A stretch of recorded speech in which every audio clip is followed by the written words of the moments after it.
여러분 2023년을 이제 15일째 보내고 있습니다. 우리는 가장 싱싱한 하루를 이렇게 살아가고 있습니다. 저도 이제 한 살을 먹고 어저께 우리 리더 수련회하고 이제 4시쯤에 잠을 잤거든요. 그리고 일어났는데 몸이 괜찮은 거예요. 난 아직 청춘이구나. 그게 괜찮다. 물론 잠을 잘 때 제 옆에 이렇게 오토바이가 한 대 지나가고요. 근데 그 친구한테 물어보니 자기도 지나갔다 하더라고요. 그러니까 서로가 라이딩을 하면서 그렇게 잠을 잤는데도 불구하고 몸이 가볍더라고요. 그래서 난 아직 괜찮구나. 그런데 어제 밤부터 시작해서 지금까지 지금 졸리고 뭘 어떻게 해야 될지를 모르겠어요. 혹시 제가 설교를 하다가 맥락에서 벗어나면 여러분들이 알아서 이렇게 잘 이렇게 엮으셔가지고 아멘 하시면 좋겠다 하는 생각을 해봅니다. 여러분 그러고 보면 진짜 2023년을 15일째 보내고 우리는 가장 싱싱한 하루를 살아가고 있고, 또 어제 죽어갔던 이들이 그토록 바라던 오늘이 바로 오늘입니다. 오늘을 선물로 주신 하나님 앞에 감사하고요. 특별히 여러분 안에 예배에 대한 사모함이 2023년 있기를 바랍니다. 여러분, 제가 아침에 우리 아이들을 이제 데려다 주러 이렇게 학교에 오면요, 아이들의 등교가 8시 20분이에요 그러면 그 시간에 막 시간을 맞춰서 막 뛰어서 막 찍으려고 그거 한번 찍어야 되니까 늦으면 나중에 징계받나요? 하여튼 그렇게 애를 쓰더라고요. 저는 우리 청년들 안에도 그렇게 2시가 되면 발걸음을 급히 뛰어서, 그렇죠? 이곳으로 향하는 이들이 있기를 주의 이름으로 축복합니다. 그래서 1년에 10번 이상 지각하면 천국 못 가고 이러면 여러분 많이 빨리 올 텐데, 그렇죠? 아닌가요? 자발적으로 자원하는 마음으로 예배 속에 기쁨의 마음으로 그렇게 참여하는 이 한 해가 되기를 다시 한번 소망합니다. 여러분, 2022년 저희 아내가 저에게 질문을 합니다. 그 질문이 꽤나 좀 도발적이었습니다. 여보, 당신이 청년의 때를 돌아간다면 당신은 어떤 교회를 다니겠어? 이 질문이었습니다.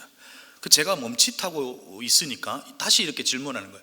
아니, 그게 아니라 만약에 당신 아들이 교회를 선택한다면 당신 아들은 어떤 청년부를 보내겠어? 이러는 거예요. 제가 그렇게 멈칫했던 이유는 우리 청년부, 우리 아들 내가 보내야 되나 말아야, 이런 생각도 들면서 그러면 어떤 곳으로 내가 보내야 하나 하는 생각이 드는 거죠. 그러면서 여러 단어들이 떠오릅니다. 화려한 예배, 재미, 따뜻한 공동체, 이렇게 여러 생각을 하고 있으니까 당황한 남편의 표정을 본 아내가 그냥 자기가 답을 하더라고요. 여보, 나는 복음이 바르게 선포되는 교회에 우리 아들을 보낼 거야. 여러분, 제가 거기에 동의하지 않을 수가 없었습니다. 아멘으로 화답했습니다. 그리고 또 하나의 저는 누군가에게 질문을 던졌습니다. 한 성도님에게 질문을 던졌어요. 우리 여기 샘물관에 올라오는데 손을 잡고 누구님 청년부 어떻게 해야 할까요? 라고 이렇게 푸념하듯 던지듯 이렇게 말을 던졌습니다. 그랬더니 그분께서 저에게 이렇게 한마디를 딱 하셨어요. 목사님, 예수님이면 안 되나요? 이렇게 딱 한마디를 하셨어요. 그냥 그러고 나서 이제 지나갔습니다. 그런데 그렇게 지나갔는데 그렇게 말씀하셨던 그분의 말씀이 계속해서 메아리처럼 저에게 울리는 거예요. 예수님이면 안 되나요? 이러면서 계속해서 울려드리는 거예요. 그러면서 그래, 맞아, 예수님이면 될 수 있는데 라고 하는 생각을 하게 된 거죠. 그러면서 올 2023년을 준비하면서 2023년의 주제는 복음으로 해야겠다 하는 생각을 한 겁니다.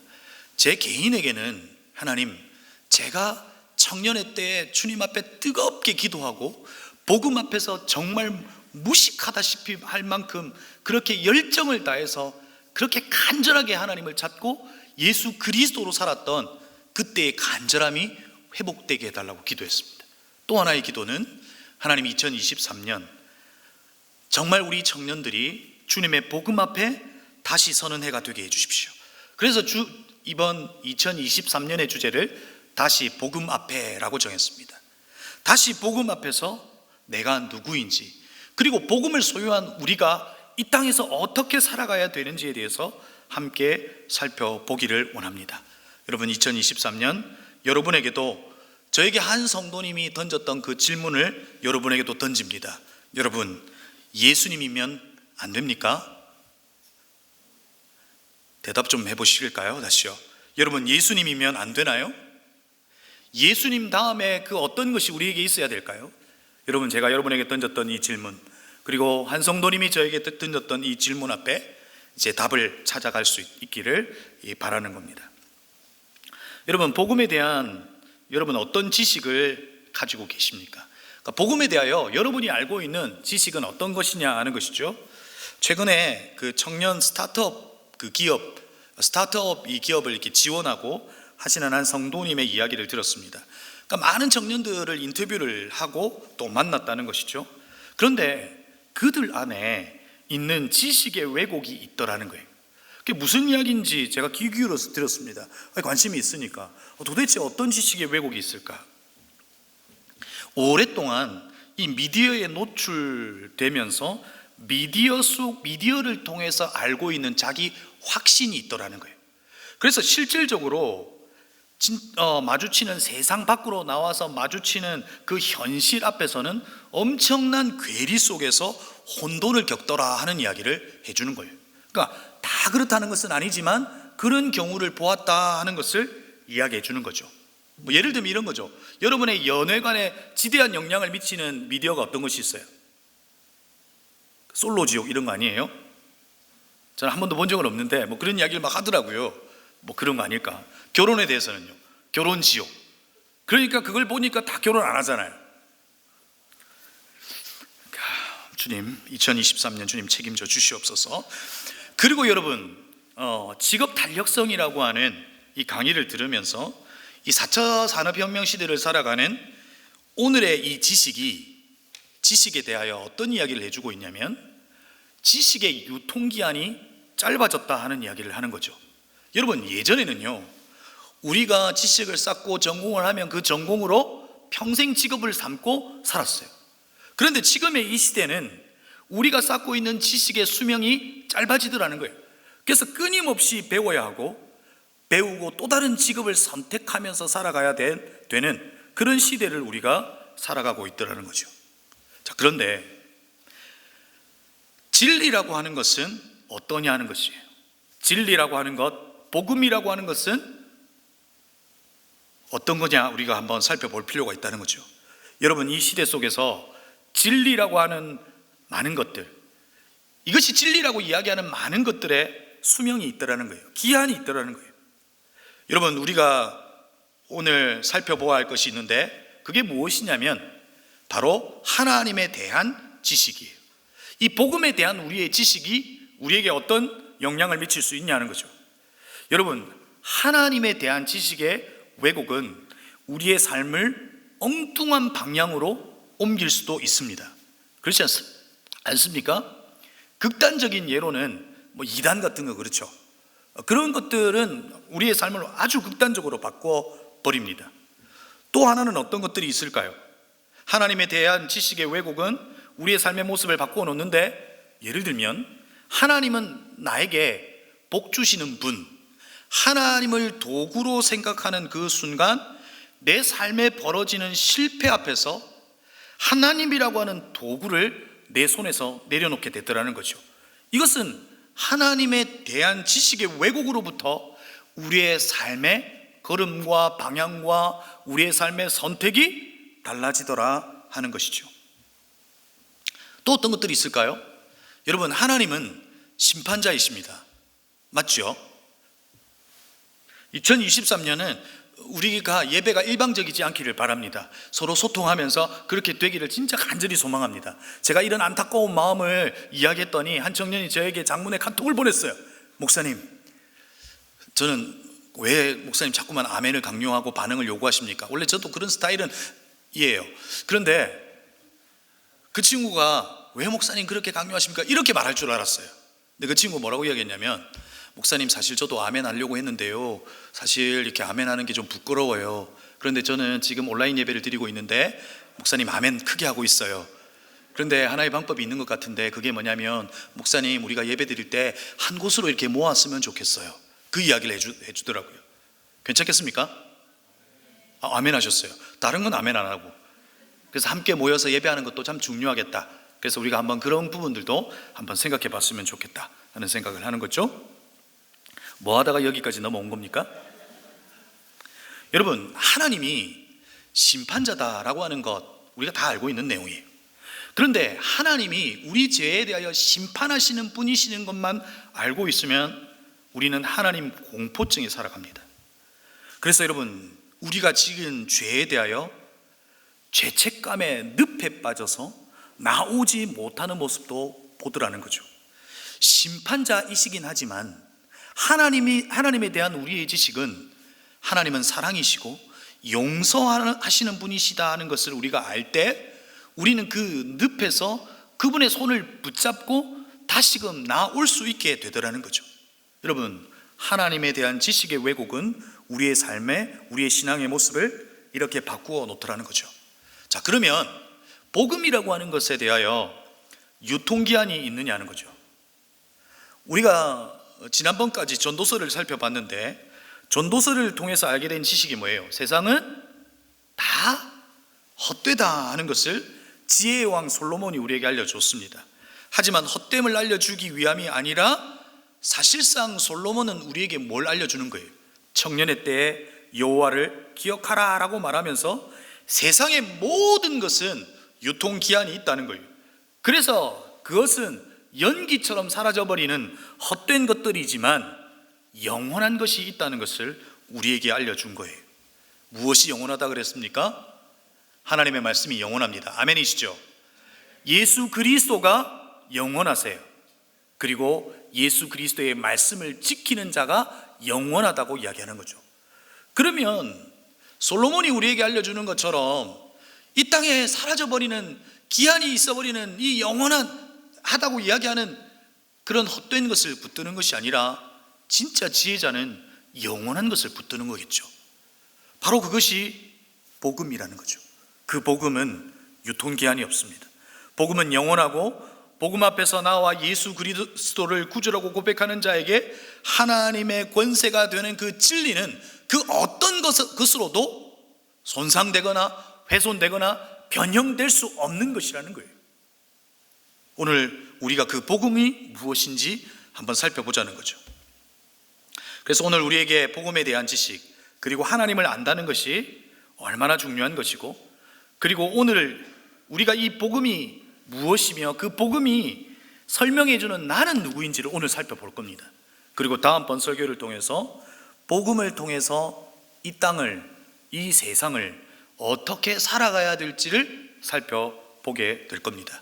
먼저 오늘 여러분에게 오늘 설교의 내용에서도 많이 담겨져 있는데요, 오늘 여러분들에게 매년 제 책들을 좀 추천해 드리는데 오늘 설교를 통해서 여러분에게 몇 권의 책을 좀 소개하고 싶습니다. PPT 화면을 좀 보여주실까요?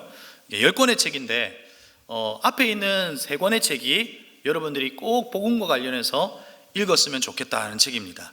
내가 구원을 받았는지 어떻게 알 수 있는가? 그러니까 우리가 알고 있는 일반적인 복음을 조금 뛰어넘어서 복음의 필요성에 대한 이야기를 합니다. 나에게도 필요했지만 우리에게도 필요한 그 복음에 대한 내용을 이야기해 줍니다. 저는 이 책을 읽으면서 신선한 충격이었고요. 그 다음에 기독교의 기본 진리입니다. 이건 제가 여러분 청년 시절 때 읽었는데 사실 내용을 이해 못했다가 나중에 나이가 드니까 좀 이해가 되더라고요. 이것도 복음을 이해하는데 중요한 책입니다. 그리고 팀 켈러의 센트 철치라고 하는 오늘 설교의 내용 가운데도 많이 인용되었는데 이 책도 여러분에게 좀 추천을 드립니다.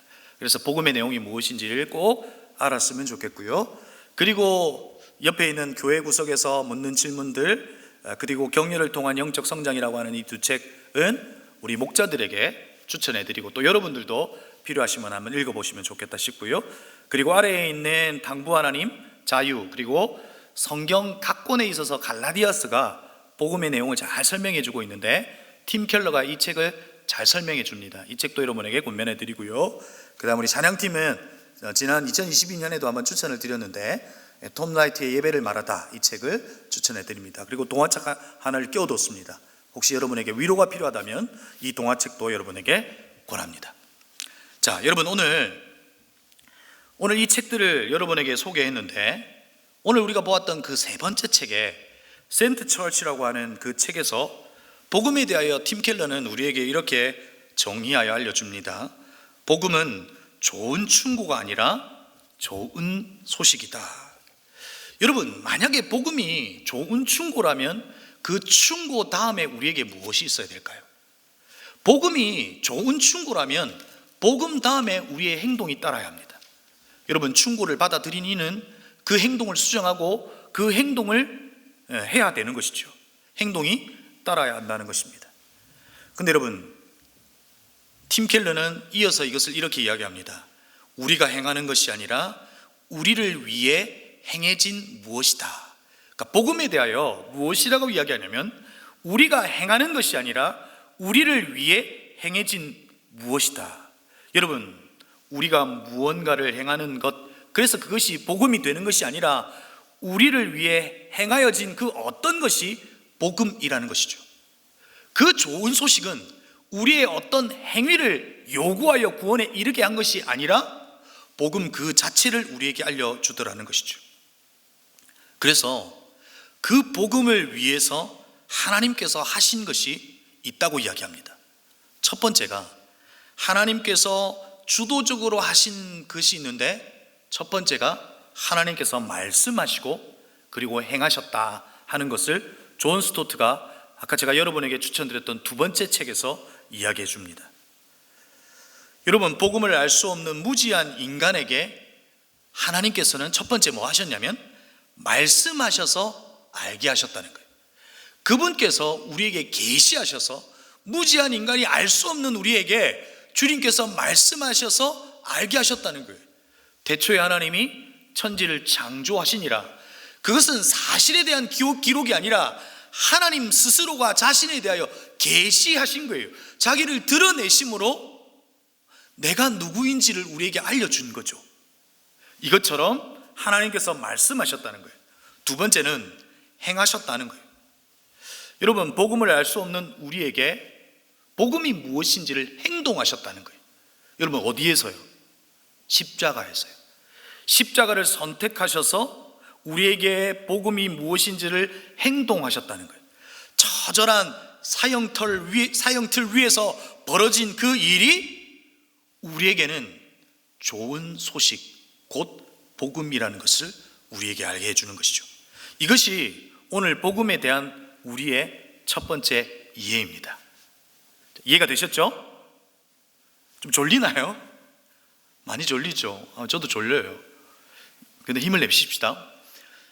자, 두 번째, 여러분, 복음이 우리에게 뭘 해주냐 하면 복음은 나를 알게 하더라는 거죠. 복음을 아는 지식과 인간을 아는 지식은 연결되어 있습니다.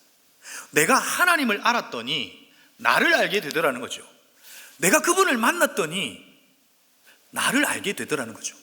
나는 내가 가장 잘 알고 있다고 생각했는데 그게 아니더라는 거예요. 그분을 만났더니 나를 가장 잘 알게 되더라는 거죠. 어둠에 대한 인식은 빛이 들어옴으로 알 수 있습니다. 아, 이게 어둠이었구나. 여러분, 만약에 여러분이 평생 어둠 속에 살아 보십시오. 그것이 어둠인지 여러분 모를 겁니다. 그러나 빛이 들어옴으로 말미암아 내가 어둠이 무엇인지를 알게 된 겁니다.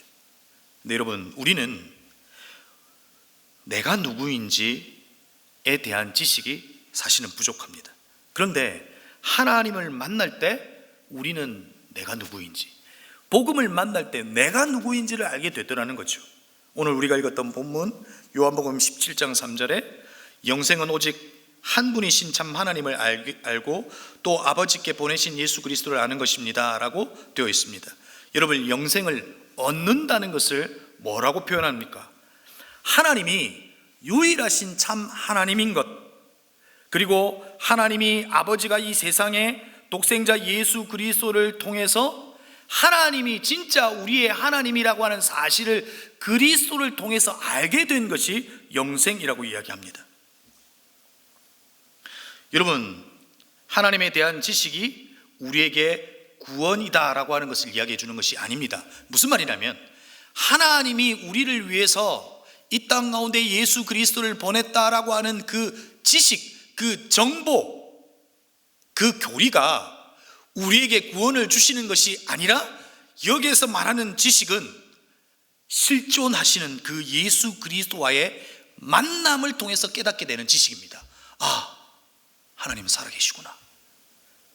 예수 그리스도를 통해서 하나님은 실존하시는 나의 하나님이신 것을 알게 되었다는 거예요.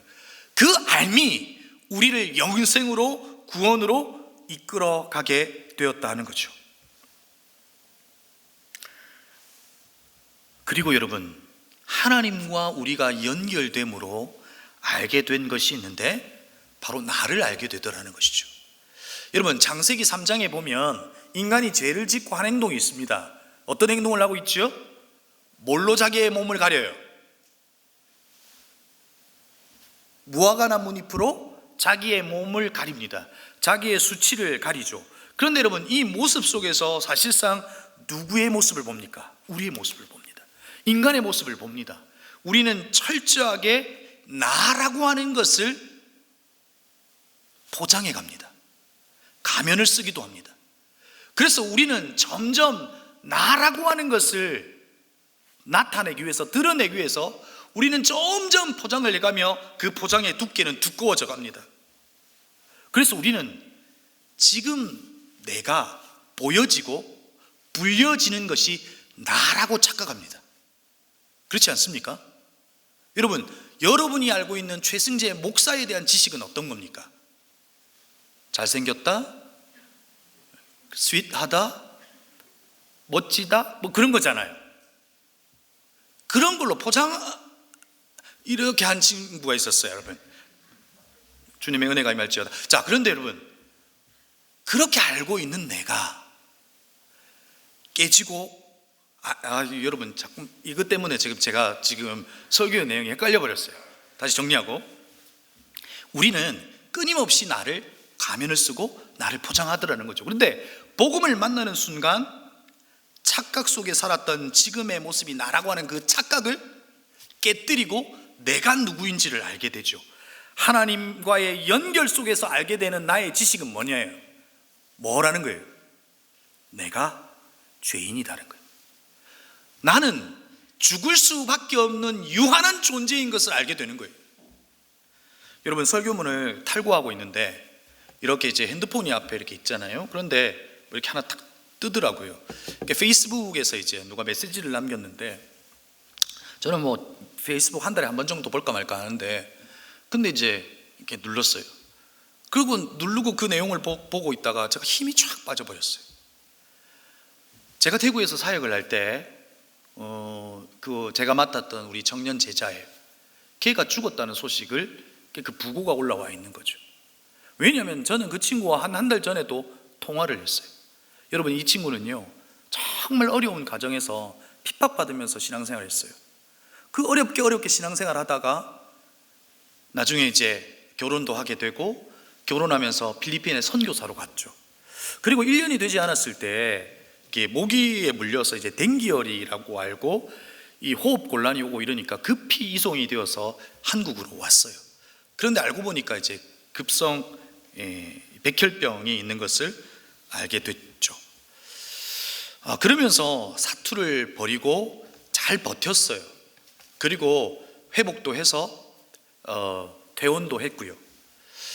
그래서 그렇게 살고 있는 줄 알았는데, 그냥 이 친구가 기억이 나서 한 달 전쯤에 전화를 했더니, 목사님, 제가 재발되어서 어느 병원에 있어요. 그런데 뭐 약 잘 이렇게 하면 이렇게 나을 것 같다고 하면서 아주 씩씩하게 이야기해 주는 거죠.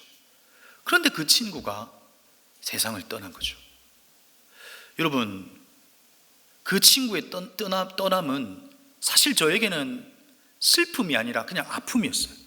얼마 전까지 이 친구와 통화를 했고 늘 이 친구의 가정과 그리고 동생을 위해서 기도했던 그 친구가 그냥 세상을 떠나버린 거예요. 그러면서 우리에게 반사적으로 나오는 하나님을 향한 고백은 뭐예요? 하나님, 도대체 당신은 누구냐는 거죠. 그런데 여러분, 그 죽음을 통해서 우리가 또한 깨닫는 건 뭐예요? 우리의 죽음조차 우리가 결정할 수 없는 유한한 존재인 것을 알게 되더라는 거죠. 그런데 여러분, 복음은 뭐냐는 거예요.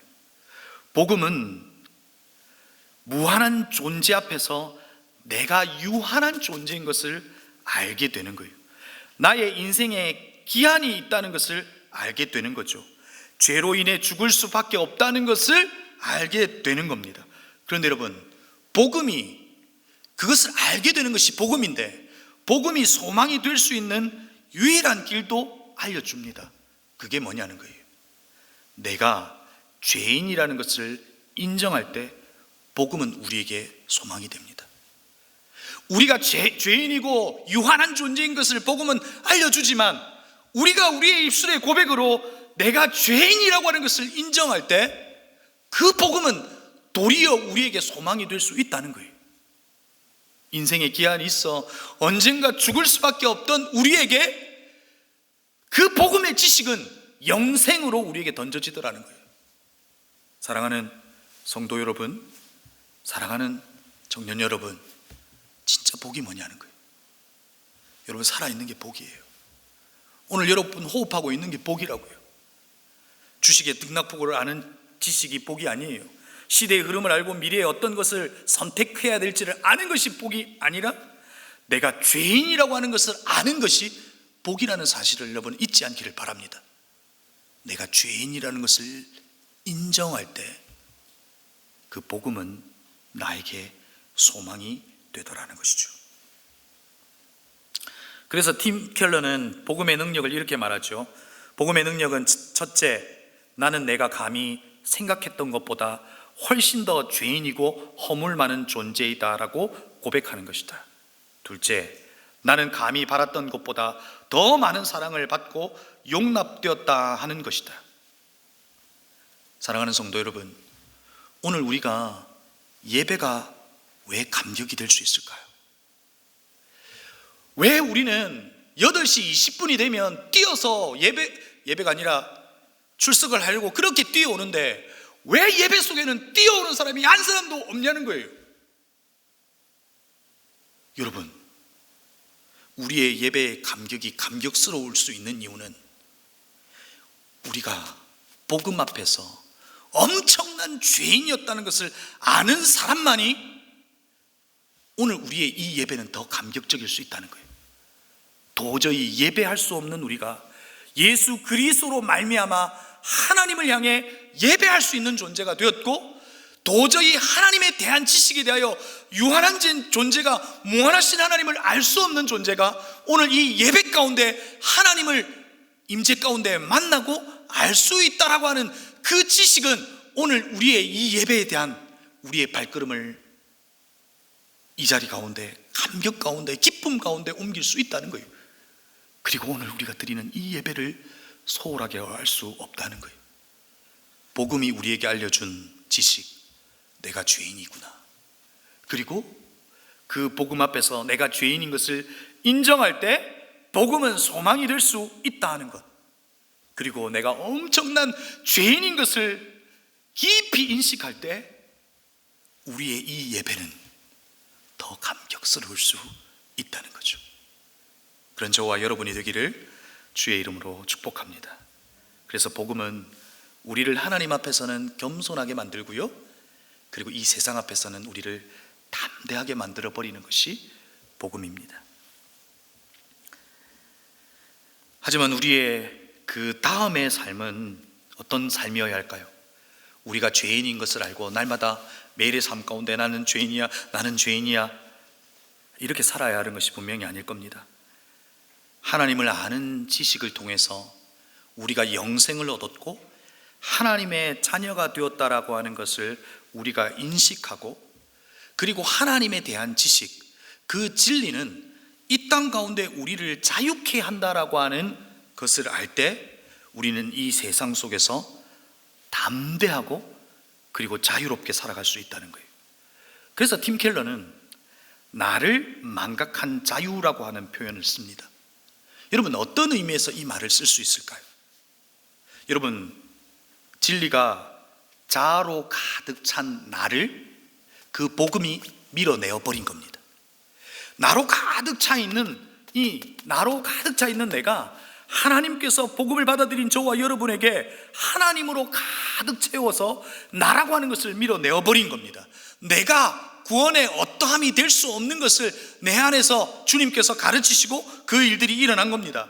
복음을 자신을 입증해야 되는 무자비한 이 압박 속에서 우리를 자유케 한 사건이 복음입니다. 내가 누구인지 여러분은 끊임없이 증명해 보이려고 애를 씁니다. 한 청년과 이야기를 나눴어요. 그랬더니 여러분, 요즘에는 이력서에 엄청난 자기의 스펙을 기록하는 거잖아요. 왜요? 그 내용으로 내가 꽤 괜찮은 존재임을 알려야 하기 때문에 그렇습니다. 그래서 여러분은 열심히 스펙을 쌓습니다. 그 압박감 속에 살아갑니다. 꽤 괜찮은 사람처럼 살아가지 않아요? 착한 것처럼, 예배를 잘 드리고 있는 것처럼, 그리고 나는 꽤 괜찮은 사람인 것처럼 보이기 위한 그 압박감 속에 살아가더라는 거예요. 저는 어때요? 저도 그렇습니다. 저는 여러분을 사랑합니다. 믿으시면 아멘 해주세요. 진짜 사랑하는데 좋은 목사가 되고 싶어요. 그런데 잘하는 목사가 되고 싶어요. 그래서 그 압박감이 가끔 저를 짓눌러요. 하나님, 나는 그 정도 아닌 것 같은데, 나는 그 정도를 바라보면서 끊임없이 나를 압박하고 있는 내 모습을 보게 되는 거죠. 그런데 복음은 그렇게 나를 압박하고 있는 그 무자비한 압박 속에서 나를 자유케 합니다. 그래, 난 하나님의 자녀야. 하나님 앞에서 내가 가치 있지. 우리를 그렇게 자유하게 만들어 버리는 것이 복음이라는 겁니다. 그 복음 앞에 서 있는 저와 여러분이 되기를 주님의 이름으로 축복합니다.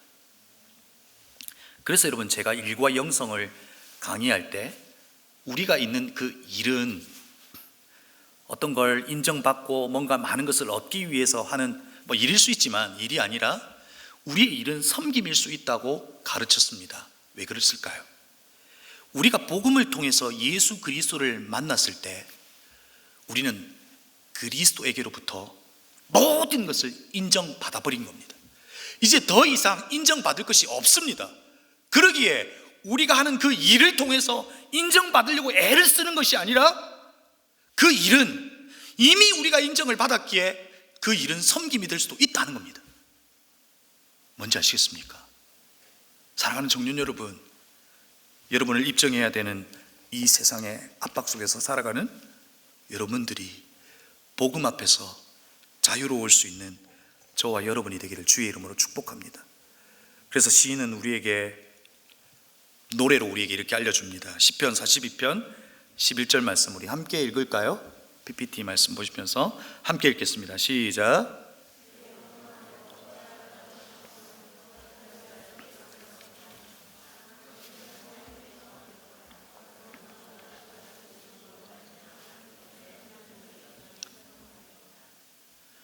오늘 시인은 우리에게 뭐라고 말해주고 있는 겁니까? 어찌하여 낙심하고 불안해하냐 하는 겁니다.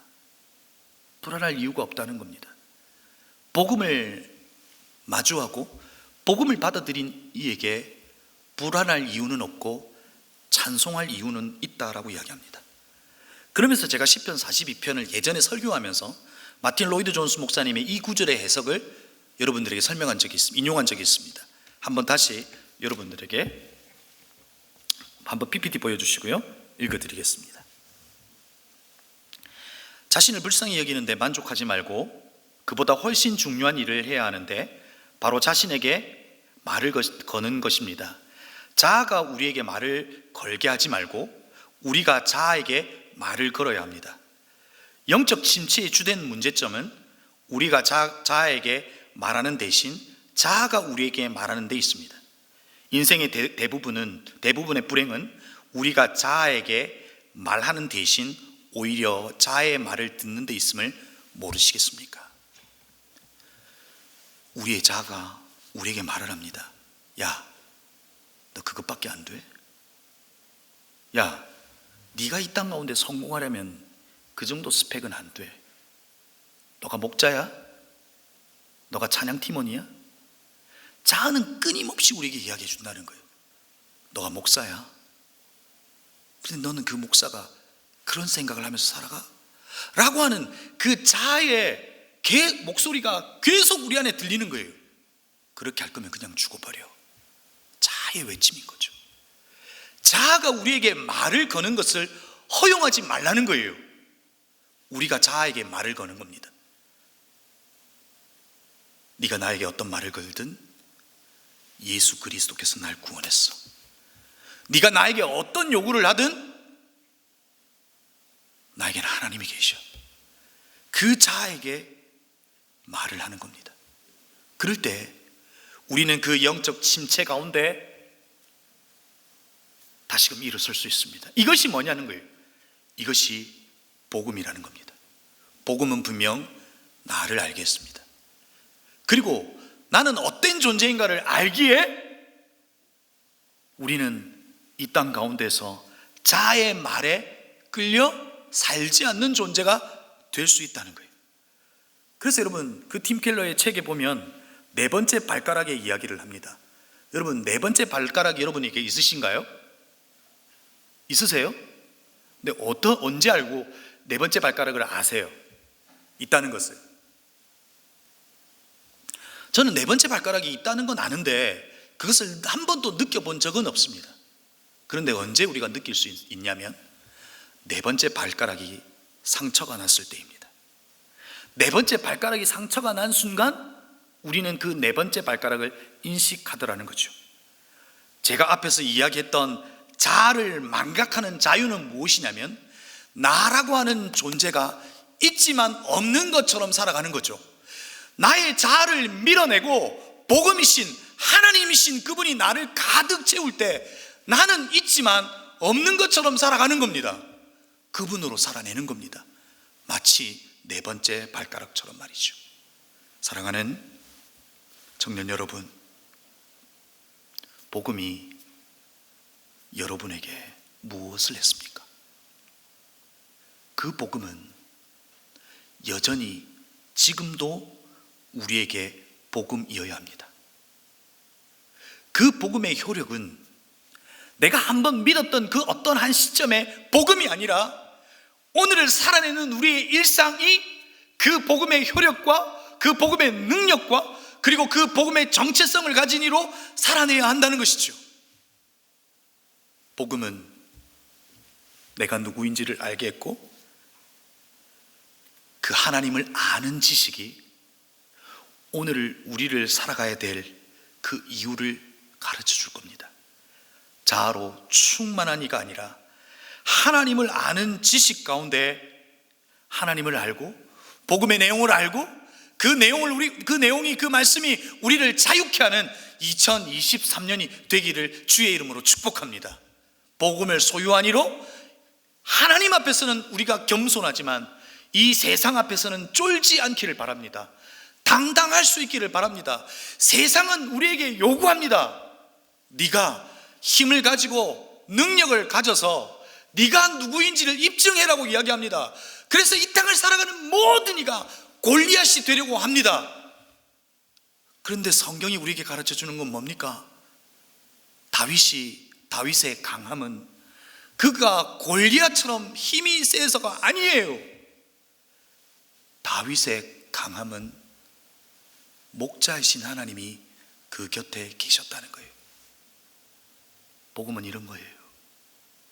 세상 끝날까지 우리와 함께 하시겠다고 하시는 우리의 목자이신, 우리의 인생의 주인이신 우리 하나님이 우리와 함께 하는 거예요. 골리앗이 되려고 애쓰지 마세요. 여러분을 입증해 보이려고 너무 애쓰지 마세요. 그분이 우리와 함께 하시고 그분이 우리의 목자이신 그 복음의 지식이, 그 하나님에 대한 지식이 저와 여러분을 자유케 할 겁니다. 복음 앞에서, 이 세상 앞에서, 골리앗 앞에서 담대했던 다윗처럼 골리앗 같은 이 세상 앞에서 담대할 수 있을 겁니다. 그 복음의 능력으로 살아내는 우리 청년들, 우리 성도님들이 되기를 주님의 이름으로 축복합니다.